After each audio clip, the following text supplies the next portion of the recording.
Hi, we're talking about the kernel Blotto game. What I'm going to do in this very brief lecture is talk about its wider applicability. So remember, one of the reasons that we construct models is that they're often incredibly fertile. So we can take a model that we use for one reason and apply it in other settings. So we saw some extreme examples of this with the Markov process, right? We develop a Markov process for a particular reason, and we can use it for figuring out whether drug protocols work, and we can even use it to figure out who wrote a particular book. Here what we're going to do is we're going to use sort of a more direct application. So we've got this Blotto idea, which is troops on fronts. So it had military origins. But what we're going to see is that same model can be used in other contexts to help us understand other forms of competition. So I guess what I'm going to do in this lecture is just go through some other examples where, in my opinion anyway, Blotto applies. So again, let's remind ourselves what Blotto is. You've got two players. Each one has some set of troops that they have to allocate across some fronts.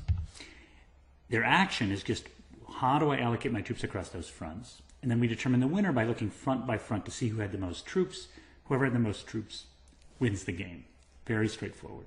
So it's clear that that works for a military battle, where each one of us is sort of lining up our troops along these fronts, and whoever has the most troops, if you have more troops here, you win. So it's clear that it works in the military setting.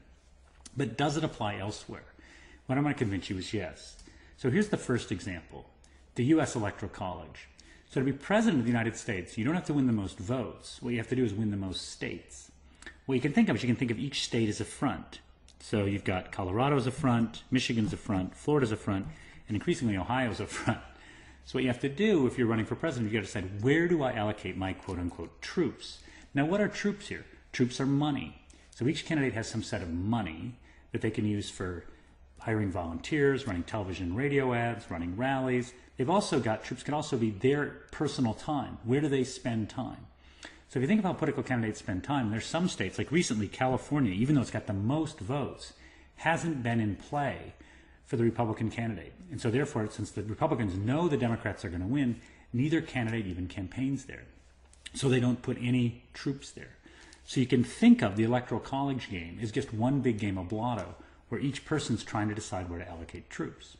So you have some elections, like the contested election between Bush and Gore, where at the last minute, George Bush went and put a whole bunch of troops in Tennessee, which was Gore's home state. Gore hadn't put many troops in Tennessee because he thought for sure he'd win it, and it turns out that then Bush won Tennessee, costing Gore the election. So this Electoral College game is a lot like a game of Blotto. And how do you win? Well, you have more troops, more money, more resources, and you strategically outthink the other person, figuring out where should I allocate my troops just so I can edge out the other person in that campaign. Terrorism is another example. If you think of terrorism, there's a whole bunch of places where a terrorist organization could attack. So what the government has to do is the government has to then somehow put constraints on them, to put troops, resources in places to prevent terrorist activities from taking place. So you can think of all these possible fronts: airports, train stations, bus stations, stadiums, financial services systems, water systems, all sorts of things. So there's a whole set of fronts, and they've got to decide, the government does, how do we allocate our resources so we can stop the terrorists? Now here it's slightly different maybe than Blotto in the sense that the terrorists might not need to win every front. They might only need to win one front. Now you can think, well, that's going to be easy. Well, it may not be easy because the fact is the government has a lot more resources than the terrorist group has. And in fact, if the government knows exactly how many resources the terrorist group has, they can put exactly enough resources on each front to prevent them from being successful. Let's take something else. Let's take trials. Suppose you've got two lawyers going at each other. Would Blotto work there? Well, it's not actually a very bad approximation. So who are the players? The players are the prosecution and the defense, the two lawyers. And then you think, what are the fronts? Well, the fronts could be lines of defense or lines of prosecution. So you've got to sit there and think, okay, these are the ways this case could get played out. Now, in preparing for this case, the lawyers have to decide, how much time do I spend on each of those lines of defense? And the point is, if I don't spend much time on one of them and my opponent does, I could lose that argument. And whoever wins the most arguments may win the case. Now again, it's not a perfect match, but it's close. And so you think about, boy, my lawyer really outsmarted the other lawyer. Well, did she? Or did she just happen to have put her troops on the right fronts, given where the other lawyer had put his troops? Even hiring, it's interesting, when I talk to people about hiring, I often find that hiring looks a lot like Blotto. Because what happens? You get a bunch of employees and you're trying to decide, who do we hire? Let's suppose that we've just got two applicants.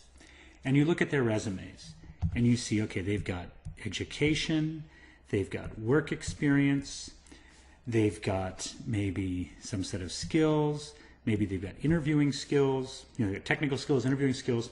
And what you can do is for each person, you can write down a number for their education level, their work experience, their strategic skills, their technical skills, their interviewing skills, whatever. And then you compare them one by one. It becomes almost like a game of Blotto for this position. You decide what the fronts are, which are the skills you want the person to have for the job, and then you compare people one by one. So it's like a game of Blotto. And the winner isn't necessarily someone who's better, who has more ability. It could be the person who just happens to have the right troops, so to speak, the right abilities relative to the other person. Finally, sports. Think of sports. Think of two people playing tennis, or people wrestling or boxing or something like that. You can think of there being many fronts or many dimensions on which the game is played. So let's take tennis. There's serving, there's return of serve, there's volley, there's net play, ground strokes, all sorts of stuff. Each one of those is like a front. You can think of a player's ability as being their skills on each of those fronts.